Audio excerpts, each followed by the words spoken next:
They say some houses never let go of the people who once lived there. In the quiet hills above Los Angeles, there's a Spanish-style home with faded terracotta tiles, arched doorways, and windows that catch the last orange light of sunset like watchful eyes. For decades, it was David Crosby's refuge, a place where he wrote music, battled his demons, and tried to find peace.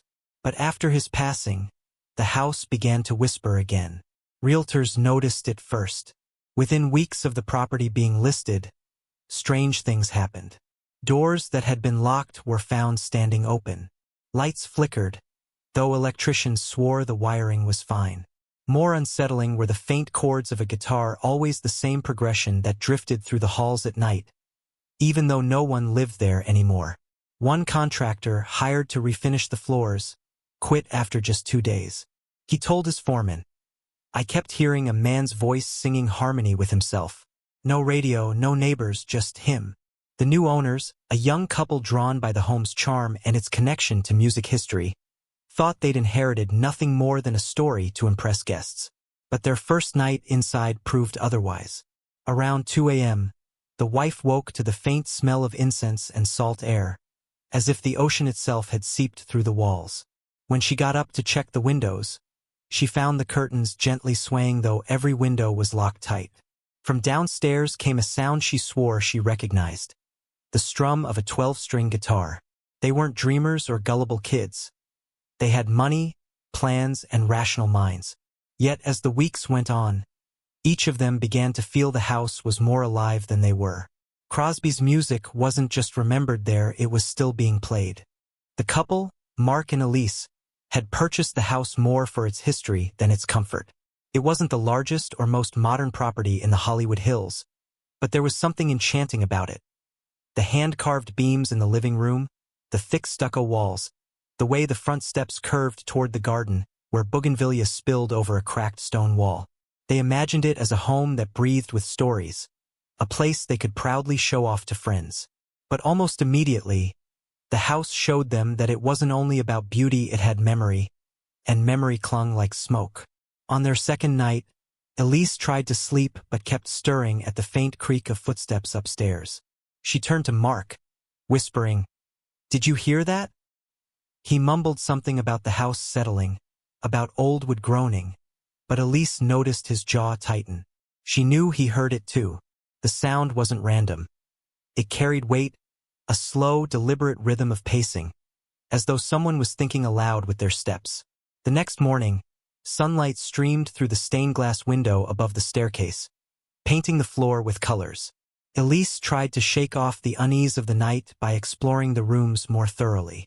In Crosby's old study, a small space lined with built-in shelves and a wide desk facing the hills, she felt a cold draft brush across her skin, though there were no vents.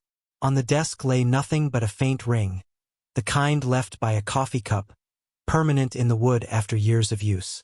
She ran her fingers over it and thought she smelled cigarette smoke, faint but unmistakable. Later that evening, they invited a few friends over. They wanted to christen the house with laughter, wine, and conversation. Music spilled from the speakers in the corner, nothing fancy, just a playlist Mark had thrown on. But halfway through the evening, just as their guests were raising glasses in the courtyard, the music cut out. Silence filled the room. Then, gently, as if someone had dropped a needle onto vinyl, a new sound played, hushed chords on a guitar. No one had touched the stereo. The notes were warm, rolling, unmistakably human. The guests laughed nervously, assuming it was some hidden track on the playlist, but Mark's face drained of color. He had grown up listening to Crosby, Stills, Nash, and Young, and he recognized those chords instantly. They weren't random. They were the opening lines of Guinevere. The moment lingered just long enough to silence the laughter. Elise quickly switched the stereo off and back on, forcing another song to play, pretending nothing had happened. But afterward, one of their guests, a quiet man named Aaron, pulled Mark aside. "That wasn't your stereo," he whispered. "That was live." That night, Mark stayed awake in the living room long after Elise went upstairs. The house seemed restless, filled with the soft groans of timber and shifting air. Around midnight, he heard it again. The strum of a guitar, gentle and deliberate, coming not from the speakers but from the corner of the room itself. He turned toward the sound and saw nothing. No guitar, no musician, just an empty armchair, the kind Crosby himself might have sunk into on nights when inspiration struck. And then came the voice, low, smoky, humming a wordless tune. Mark froze, his chest tightening. It wasn't a sharp or angry presence, but there was weight in it, as if the walls themselves carried harmony. He didn't move until Elise's footsteps creaked on the stairs, breaking the spell. When she saw him sitting stiff, pale, staring at nothing, she didn't need to ask. She felt it too. The house wasn't empty. Don't forget to subscribe and like if you liked this story. Mark told himself it was exhaustion, that his mind had tricked him after too much wine and too little sleep. But when morning came, the air inside the house still carried a strange heaviness, as though some of the night had not retreated with the sunrise. Elise brewed coffee in the old tiled kitchen, the blue and white ceramic backsplash cracked in places but still holding its charm. She noticed the way the light flickered as she moved, shadows stretching across the counters, as if someone else was standing beside her. She shook it off, poured 2 cups, and carried one to Mark. He hadn't slept. His eyes were bloodshot, and the muscles in his shoulders were taut. He didn't want to tell Elise what he'd heard because it sounded insane, but she already knew. She set the cup in front of him and whispered, "I felt it too." The words hung between them like a confession neither wanted to say out loud.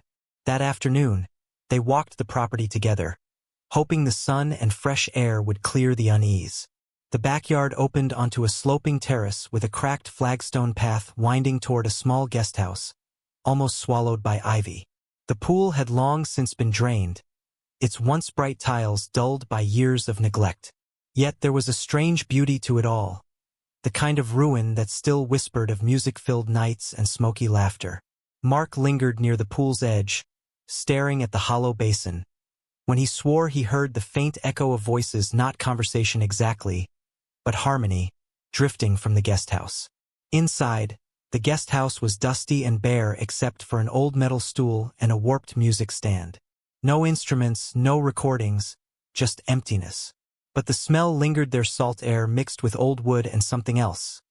Incense, maybe patchouli. Elise stepped inside and pressed her hands against the wall. It was cool, damp, and she thought she felt a faint vibration, like the hum of strings resonating. That night, they tried to sleep with the windows open, letting in the city sounds, hoping the traffic would drown out anything else. But at 3 a.m., Elise woke again. This time, it wasn't footsteps or chords. It was singing, clear, soft, the kind of voice that seemed to bend time. She sat upright, heart pounding, straining to hear.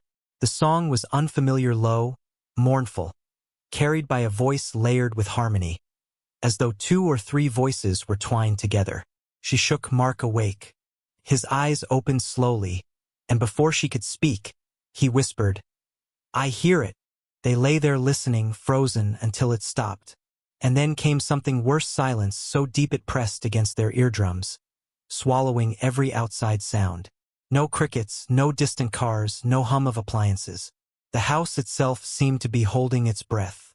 The following morning, Elise found something waiting on the study desk. She swore the surface had been bare the day before, but now, resting in the center, lay a single guitar picked smooth, green, worn down at the tip. She picked it up, held it in her palm, and felt her skin prickle. Mark stared at it for a long moment, his throat dry. He whispered, "That wasn't here before." Later, when a neighbor stopped by with a basket of fruit, a woman in her 60s with kind eyes and a cautious smile, Elise casually mentioned the odd things they'd noticed. The neighbor's face changed immediately, her expression tightening. She lowered her voice and said, "You should know people always said this house carried him. His music, his spirit. After he passed, no one stayed here long." She glanced toward the front door as if afraid to linger. They all moved out within months. Said the nights were too long, the mornings too heavy. Mark and Elise exchanged glances, their unease growing into something deeper. It wasn't just them. The house had a reputation, one local spoke of in hushed tones. That evening, When the sun dipped low and the sky turned the color of burnt amber, Elise stood in the courtyard and looked toward the hills. For a brief moment, she thought she saw someone standing in the upstairs window. A tall figure, hair brushing his shoulders, head tilted as though listening for a note only he could hear. When she blinked, the window was empty. But she knew what she had seen. And that night, the guitar started again. Louder this time. No longer a whisper, now a performance. The next nights began to blur together, each one stretching longer than the last. Mark and Elise tried to convince themselves that they could live with it, that the house was simply eccentric, marked with the energy of its famous past. But it was getting harder to separate their own thoughts from what seemed to seep through the walls. Every evening, as the sun slipped behind the Hollywood hills and shadows grew long across the terracotta tiles, the atmosphere changed. The house became heavier, the air thick, almost humid. Elise would walk through the living room and feel as though she were stepping onto a stage just before a performance, the quiet charged with anticipation. One night, they tried playing music of their own to drown out the phantom guitar. Mark hooked up his turntable, spinning an old jazz record loud enough to rattle the window panes. At first, the brass and percussion filled the house, pushing away the silence. But then faintly, unmistakably, the guitar began again, threading itself into the music, weaving chords between the notes. It wasn't random. It matched the rhythm, as if someone unseen had joined the band. Mark turned the record off abruptly. The guitar continued for a moment longer, then stopped. The silence that followed was unbearable, like a held breath that stretched too long. The couple began to notice smaller things, details they had overlooked. Elise swore the framed photos they'd hung on the hallway wall had shifted overnight, angled slightly as though someone had brushed against them. Mark noticed that the study window, which they always kept locked, was often unlatched by morning. Once, when he reached to close it, he heard what sounded like a whisper just outside, soft, hoarse, a man's voice. He jerked the window shut and didn't tell Elise what he'd heard. The strangest change, though, was in their dreams. Both began to have vivid, layered dreams that felt more like memories than fantasy. Elise dreamed of smoky rooms filled with the sound of harmonies, of ashtrays heavy with cigarettes, of laughter that rose and then broke suddenly into silence. Mark dreamed of being on stage, blinded by lights, strumming a guitar he'd never held before, while a voice beside him sang words he couldn't remember upon waking. But both dreams left the same residue. A hollow ache, a sense of being pulled deeper into a life that wasn't theirs. One morning, Elise stepped into the guest house again, determined to face whatever it was about that space that unnerved her. She moved slowly across the cracked floorboards, dust stirring with each step. The old metal stool was still there, and the warped music stand, but now, on the floor beneath them, lay sheets of paper, crumpled, yellowed, as if they had been there for decades. She crouched to pick one up, her hands trembling. Faded handwriting scrawled across the page, lyrics, though incomplete. Words of longing, love, and loss, scribbled and crossed out, the ink smeared in places. She carried the pages inside to show Mark, but when she held them up under the kitchen light, the paper was blank.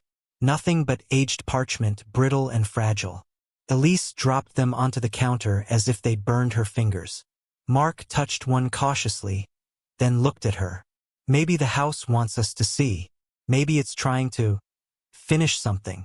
That night, they sat together in the study, guitar pick still resting on the desk. Elise suggested leaving it outside, but Mark shook his head.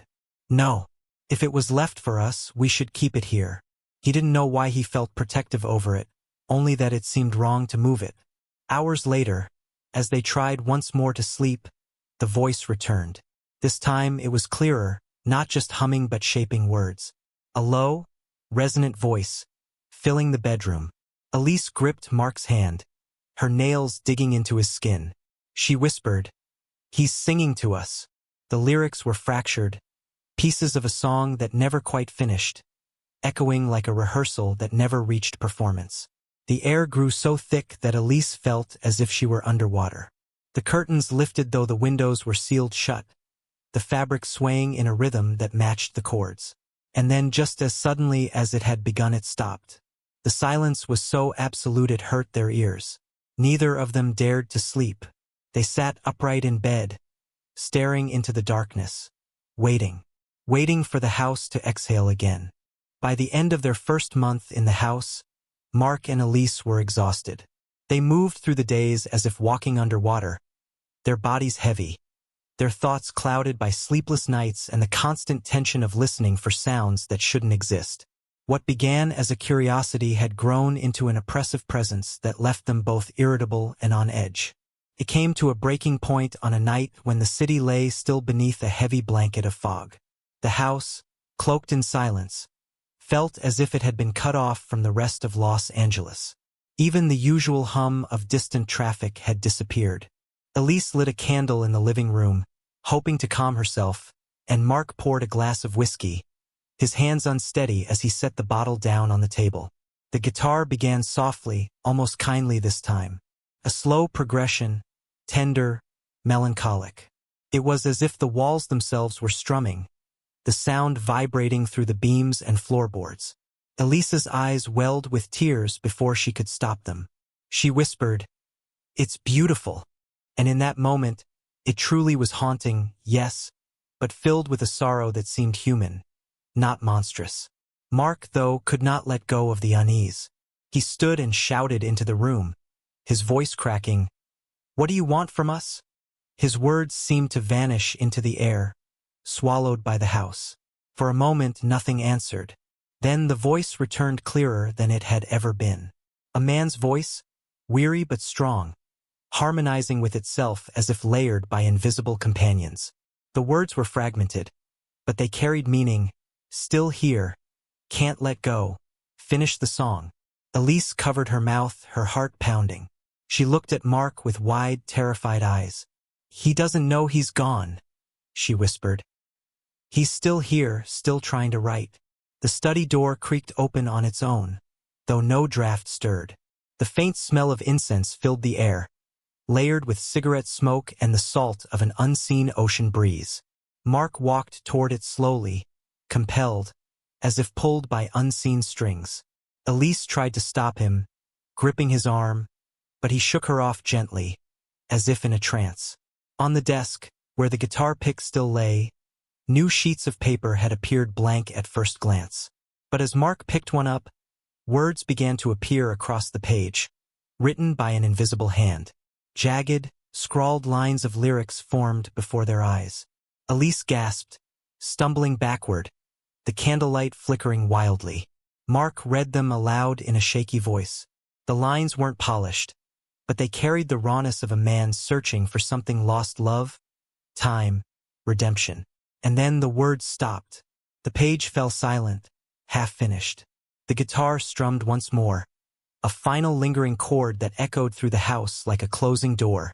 The candle sputtered and went out, plunging them into darkness. Elise clutched Mark's hand, trembling, waiting for the sound to return. But there was nothing. For the first time in weeks, the house was utterly still.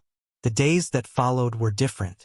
The footsteps stopped, the singing ceased, and the heavy silence that had oppressed them seemed to lift.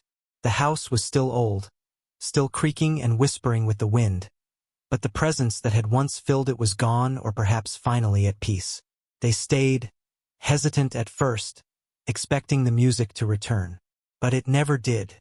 Sometimes Elise would find herself in the study, staring at the guitar pick that still rested on the desk, wondering if it had been a gift or a warning. Sometimes Mark would wake in the middle of the night, straining to hear a chord that never came. And yet, though the house grew quiet, both of them knew something lingered, not in a terrifying way, but as a memory embedded into the walls. A reminder that a life, once lived within those rooms, had been so powerful that it refused to leave until it had sung its final notes. In time, the neighbors noticed that Mark and Elise never spoke of selling, never complained the way past owners had. Perhaps they had been chosen differently. Perhaps the house had given them a piece of David Crosby's unfinished song, a fragment that no one else had ever been meant to hear. And so the house stood in the hills, its terracotta roof glowing under the California sun, quiet once more. But every so often, When the wind blew just right, Elise swore she could still catch a faint harmony drifting through the garden, just enough to remind her that some voices never truly leave. Don't forget to subscribe and like if you liked this story.